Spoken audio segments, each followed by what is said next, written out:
It's been reported that Prince Harry will suffer a painful snub under the reign of King Charles III, the newly crowned King of England. His Majesty intends to amend the 1937 Regency Act, making changes that would bar non-working royals from serving as counsellors of state. Such changes would forbid Harry as well as Prince Andrew and his eldest daughter, Princess Beatrice, from holding the position.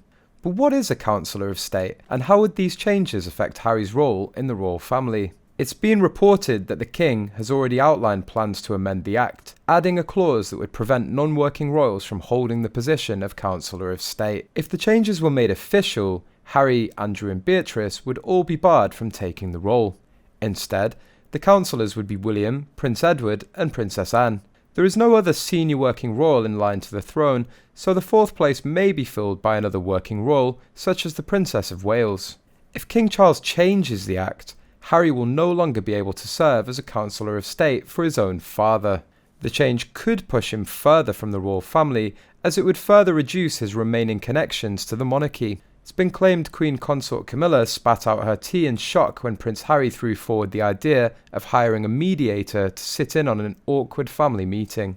The Duke and Duchess of Sussex stopped off in Britain on their way to The Hague for the Invictus Games. Charles insisted on meeting Harry and Meghan before their audience with the ailing sovereign, according to new royal book, The New Royals, Queen Elizabeth's Legacy and the Future of the Crown by Katie Nichols. It's claimed the Sussexes were late for the awkward chat, and Charles had just 15 minutes with the jet-setting pair before they had to leave for the Royal Maundy service at Windsor Castle.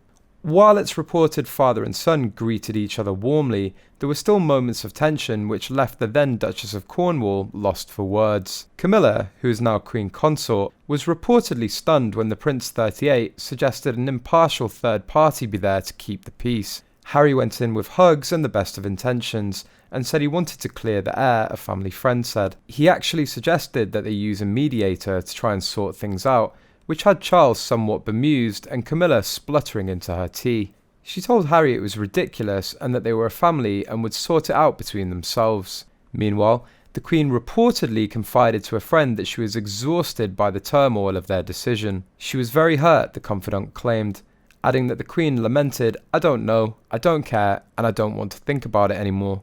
Nicholl also noted that it was a source of sadness to the Queen that she got to see so little of Archie and Lilibet, and that Harry and Meghan were not able to join her for a weekend at Balmoral in August, when the Queen used to host a sleepover for all her grandchildren and great-grandchildren. The monarch ended up seeing Archie and her namesake Lilibet a handful of times. Reportedly, Harry and Markle took their children to briefly meet the Queen when they landed in London ahead of the Platinum Jubilee celebrations in June. 2 days later, the Sussexes and their children spent more time with the Queen at Windsor Castle the day before Lily's first birthday.